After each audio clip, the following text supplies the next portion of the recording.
जो है यात्रा निकाल रहे हैं। अरे हम लोग समर्थन में यात्रा किसके निकालते हैं? हम लोग बेरोजगारी के समर्थन में यात्रा निकालते हैं, हम लोग किसानों के समर्थन में यात्रा निकालते हैं, हम लोग छात्र के समर्थन में यात्रा निकालते हैं, हम लोग युवाओं के समर्थन में यात्रा निकालते हैं। हम लोग इन जो संविधान पर लगातार कुठाराघात और चोट कर रहे हैं उनके खिलाफ हमारी यात्रा थी, और निश्चित तौर पर एक क्रांति भी हम लोग लेकर आएंगे और इसी धरती से इनको उखाड़ फेंका जाएगा। नमस्कार, आप देख रहे हैं काशी उजाला न्यूज। कांग्रेस पार्टी की ओर से राहुल गांधी जी ने प्रेस कॉन्फ्रेंस किया। 2 जिलों का जो फर्जीवाड़ा था, जो 12,000 वोटरों की जो फर्जीवाड़ा हुआ था, उसी का कल खुलासा किए। और दूसरी ओर चुनाव आयोग को 1 सप्ताह का अल्टीमेटम दे चुके हैं। उन्होंने कहा है आप 1 सप्ताह में अपने गुनाहों को एक्सेप्ट नहीं करते हैं तो इससे बड़ा हम खुलासा करेंगे। उसी बात को हम जानने के लिए कांग्रेस पार्टी के राकेश चंद्र शर्मा जी हैं, जो कांग्रेस पार्टी के उपाध्यक्ष हैं, और उन्हीं से हम बात करेंगे। बहुत बहुत स्वागत है सर। क्या कहना चाहेंगे? कल राहुल गांधी जी का प्रेस कॉन्फ्रेंस था, उन्होंने तो अपनी बातें पूरे मीडिया के सामने रखा। 2 जिलों का जो सर्वे का जो रिपोर्ट थी, उन्होंने 12,000 वोटरों का फर्जीवाड़ा दिखा दिया। इस पे आप क्या कहना चाहेंगे सर? देखिए, जो भी फर्जीवाड़ा हुआ है, राहुल गांधी जी ने अपने प्रेस कॉन्फ्रेंस में ये कहा है कि मैं जब भी प्रेस कॉन्फ्रेंस या सबूत दूंगा, सबूत के साथ ही कोई कागजात पेश करूंगा। अलिन में और 2 जगह और क्या कहते हैं, एक जगह और है, इन जगहों पर जो डिलीशन का कार्यक्रम इन्होंने किया, अब मोबाइल नंबर किसी और का, किसी अन्य स्टेट का, और वहां से जो है बनारस के या किसी अन्य स्टेट के जो है किसी का फोन करके और आपका नाम जो है वोटर लिस्ट से कटवा देना। और सवाल ये है कि बिना चुनाव आयोग के मिली भगत से जब सॉफ्टवेयर इस्तेमाल हो रहा है तो निश्चित तौर पर सॉफ्टवेयर में एक बार आपने कहा था कि सॉफ्टवेयर को हमारा कोई नहीं छू सकता है, हमारा सारा सिस्टम सेफ है, मगर फिर भी हुआ। अब किसने किया? एक ऑर्गेनाइज्ड क्राइम करने वाले लोगों ने, जो कि संभवतः बीजेपी से संबंधित हैं, जिनका सीधा सीधा संबंध चुनाव आयोग से है, उसने उस सॉफ्टवेयर को तोड़ करके, इनकी जो सुरक्षित सॉफ्टवेयर था उसको तोड़ करके लोगों का नाम डिलीशन किया। जबकि जिसका पता चला कि पड़ोसी ने के कहने पर हुआ, या तो पड़ोसी को भी नहीं पता है कि मैंने किसी की शिकायत की है नाम हटाने के लिए, और जिसका नाम हटा है उसको भी नहीं पता कि मेरा नाम हटाया गया है। ऐसी स्थिति में सीधे सीधे राहुल जी ने उस जो है जो प्रूफ दिए हैं, वो हाइड्रोजन बम तो नहीं, लेकिन जानते हैं ना, जब युद्ध शुरू होता है, ये समझ लीजिए कि हम लोग का एक वार जो है, कांग्रेस का जो है सत्ता पक्ष के साथ एक वार शुरू हो चुका है, जिसके अंदर छोटे मोटे गोले बारूद फटते रहते हैं। अभी हाइड्रोजन बम जो कहा था, 1 हफ्ते का समय दिया गया है चुनाव आयुक्त को कि आप जो है इस पे जवाब दें। अब जवाब तो देना पड़ेगा। जब आंध्रा में सीआईडी ने 18 महीने में 18 एप्लीकेशन दे करके जब इस विषय पर शिकायत हुई थी, तो चुनाव आयोग से जो है प्रमाण मांगे, कुछ सबूत मांगे, कुछ जो है चीजें मांगी जिससे कि इसका खुलासा कर सके सीआईडी, मगर आपने क्यों नहीं दिया? 18 एप्लीकेशन होने के बाद भी। तो इसके मतलब चुनाव आयोग और भाजपा की साठगांठ से ये क्या कहते हैं, ये गड़बड़ झाला जो हो रहा है डिलीशन का और कहीं एडिशन का, वो इन दोनों की मिली भगत का ही परिणाम है, जिसको कि राहुल गांधी जी ने कहा है। अब अच्छा सर, एक चीज और हम पूछेंगे कि जिस तरह से राहुल गांधी चुनाव आयोग के पीछे लगे हैं, चुनाव आयोग अपने गलतियों को छिपा रहा है, तो ये कब तक छिपाएगा? आज नहीं तो कल वो तो उजागर होना ही होना है। देखिए, चुनाव आयोग जब से ये सत्ता आई है, आपको मैं कुछ चीजें पिछले सरकार से बता रहा हूं, तमाम कानूनों को इसीलिए तो कह रहे हैं कि संविधान खतरे में है। संविधान खतरे में क्यों है? क्योंकि संविधान में जितनी भी चीजें दी गई हैं उनको इन्होंने, जब पिछली सरकार थी इनकी, तो ये पूर्ण बहुमत में थे, नेता प्रतिपक्ष कोई था ही नहीं, विपक्ष कोई था ही नहीं उस समय, तो इन्होंने जो भी मनमानी चाहा अध्यादेश ले आकर के विधेयक को पास करके कानून और नियम बदल दिया। आपको याद दिला दे रहे हैं, कोरोना काल में जब पूरी देश की जनता अपने घर के लिए भाग रही थी, लेबर लोग काम छोड़ छोड़ करके, उस समय भी इन्होंने कई विधेयक को पास अपना किया था अध्यादेश के माध्यम से। उसमें एक लेबर एक्ट भी था। अभी तो आपको बता दें, लेबर एक्ट का मतलब ये होता है कि अगर कोई भी कंपनी जहां पे 300 से ज्यादा व्यक्ति काम करते हैं, उनको निकाल, बिना नोटिस के 3 महीने की निकाल नहीं सकता है। लेकिन उसको भी खत्म कि 47 थे उसमें, वो थी आर्टिकल थे शायद, अब एक रह गया है कि आप सिर्फ ये कह सकते हैं कि हम लेबर हैं। आज के तारीख में अगर कोई कंपनी आपको जो है पारितोषिक, जो आपका जो ताना है 100 रुपया है, अगर 50 रुपए भी आपको देके भगा दे तो आप उसके खिलाफ कोर्ट में नहीं जा सकते।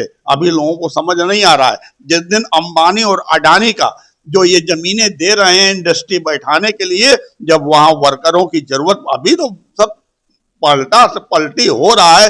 एक क्या कहते हैं, क्या जमींदारों वाली जो प्रथा थी, माफियाओं को जो एस्टेब्लिश किया, पूंजीपति बनाकर एस्टेब्लिश किया जा रहा है, जब वो चीज लागू हो जाएगी जमीन की, तब ये लेबर, एक मैंने आर के नारायण जी की किताब थी नेक्टर इन सेव, जिसमें बताया गया, उन्होंने जो है मार्मिक पक्ष जो है, सामाजिक मार्मिक पक्ष जो है उजागर किया था, वह स्थिति, उसको अगर लोग पढ़ लेंगे, वह स्थिति जो है समाज के अंदर पैदा हो जाएगा कि लेबर जाएगा काम करने के लिए तो उसको मेहनताना पूरा नहीं मिलेगा। तो जब उसको बदल दिया, तो यहाँ पे भी चुनाव आयोग का जो रोल था वो भी बदल दिया। उसको जो है एकदम पूर्णता स्वतंत्र कर दिया। कोई उस पर आरोप नहीं लगा सकता, कोई कोर्ट में नहीं जा सकता, कहीं कुछ नहीं हो सकता, इसलिए वो इस ढंग की मनमाना कर रहा है।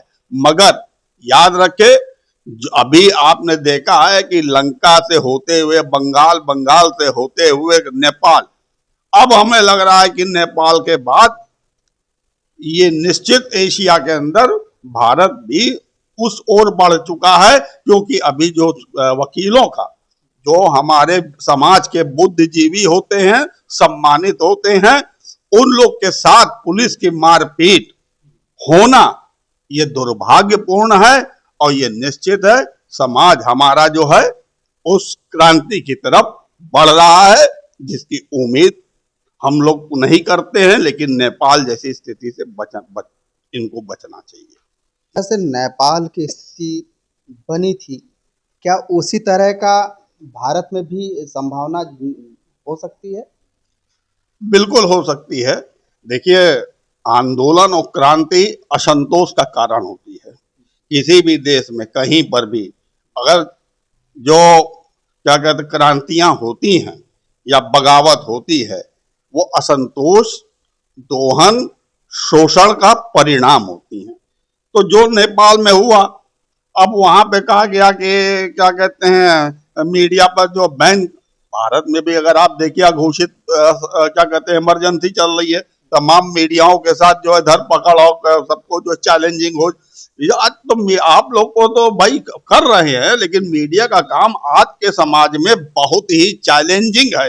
ऐसा पहले आपको महसूस नहीं हुआ होगा। देखिए, अभी जो जिन लोगों ने उजागर किया था SIR की रिपोर्ट, उन्हीं पे FIR हो गई। तो इस तरीके की चीजें चल रही है। तो ये पत्रकारों का, कहीं किसान अगर आंदोलन पे है तो उनको खालिस्तानी विदेशी फंडिंग बता दिया जाता है।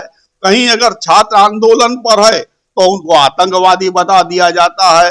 कहीं अगर जो नौकरी के लिए लोग युवा परेशान है और धरना, तो उनको जो है पाकिस्तान भेजने की बात हो जाती है। अब देखिए, घूस पैठिए चिल्ला रहे हैं। घूस पैठिए का मतलब मुस्लिम आतंकवाद। अरे भैया घूसपैठिए कौन है? अब चुनाव आयोग ने 65 लाख इन्होंने कहा कि बिहार में जो है नाम डिलीट किया है, और एक भी अभी तक पूछा गया था, एक भी इन्होंने बाहरी क्या कहते हैं विदेशी का नाम नहीं दे पाए हैं। अमित शाह जी ने एक दिन पहले बोला कि ये लोग घूसपैठियों का समर्थन के लिए ये लोग जो है यात्रा निकाल रहे हैं। अरे हम लोग समर्थन में यात्रा किसके निकालते हैं? हम लोग बेरोजगारी के समर्थन में यात्रा निकालते हैं, हम लोग किसानों के समर्थन में यात्रा निकालते हैं, हम लोग छात्र के समर्थन में यात्रा कर निकालते हैं, हम लोग युवाओं के समर्थन में यात्रा निकालते हैं। हम लोग इन जो संविधान पर लगातार कुठाराघात और चोट कर रहे हैं उनके खिलाफ हमारी यात्रा थी, और निश्चित तौर पर एक क्रांति भी हम लोग लेकर आएंगे और इसी धरती से इनको उखाड़ फेंका जाएगा।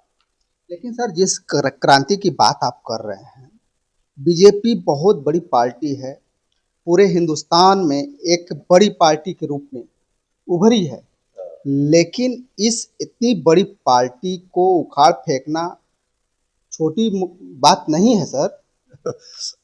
देखिए, पार्टी ये कितनी बड़ी है, इन्होंने मोबाइल पे सदस्य बनाना शुरू किया। आप याद करिए वो दौर भी। हमारा मित्र आया, राकेश भाई या मोबाइल दीजिए, मिस कॉल मार दिया, हमें पता ही नहीं है, हम भी हो गए। आपका मोबाइल लिया, आप हमने मिस कॉल मार दिया, मिस कॉल मारता ही आप भी सदस्य हो गए। तो बहुत बड़ी पार्टी क्या है, कैसे हैं, इनकी विचारधारा क्या है, ये सब पूरी दुनिया जानता है। जब से इनकी स्थापना हुई है तब से ये समाज के लिए, देश के लिए सकारात्मक सोच कभी नहीं रखते हैं। ये जब भी इनकी सोच रहती है, ये इनके इन प्रकार सत्ता पर कब्जा करने की इनका प्रयास रहता है, और बस उसी तरीके से बहुत बड़ी पार्टी बन गए हैं। अगर बहुत बड़ी पार्टी होती तो आज इनको वोट चोरी करने की क्या कहते हैं जरूरत पड़ती। 19 का भी जो चुनाव इन्होंने जीता था वो भी वोट चोरी से जीता था, और 24 में भी जो चुनाव जीते हैं वो भी वोट चोरी से जीते हैं। अब बताइए, हम मानते हैं कि 14 में एक माहौल बनाया गया, अन्ना हजारे को आगे करके जो है केजरीवाल और किरण बेदी सब ईमानदार आ गए थे, और राय साहब थे, वह सब जो है, और सारे के सारे फेक आरोप थे, और किसी में भी इनको जो कांग्रेस को दोषी नहीं पाया गया, बाई इज्जत बरी हुई। मगर अब क्या है, ये बड़ी पार्टी बन गई है। बड़ी पार्टी कहते 10 करोड़ हमारे सदस्य, 10 करोड़ मैंने बता ही दिया कि कैसे 10 करोड़ सदस्य बने हैं। तो बड़ी पार्टी और छोटी पार्टी की बात अगर हम यहाँ, हमको महीन जगह पर जो जब तराजू आप लेते हैं ना, तो 1 किलो का बटकरा रखते हैं ना, तो फिर 1 किलो उस पर अनाज रखना होता है, तब बैलेंस बनता है। तो आप जिन्हों जो इनके कर्म है उसको एक बटकरे में रख लीजिए, और वोटर कहाँ है जो चोरी करना पड़ रहा है, करना पड़ रहा है कि नहीं चोरी। तो आप बैलेंस होके सोचिएगा, तो इनकी जमीन कहीं कुछ न थी ना है ना। बहुत बहुत धन्यवाद सर। अभी बातें हो रही थी कांग्रेस पार्टी के उपाध्यक्ष राकेश चंद शर्मा जी से। इनके विचारों से आपको कैसा लगा हमें कमेंट बॉक्स पे ज़रूर लिख करके बताइएगा, और इस वीडियो को ज़्यादा से ज़्यादा शेयर कीजिएगा, सब्सक्राइब कीजिएगा। फिर मिलेंगे नए वीडियो के साथ, तब तक के लिए नमस्कार।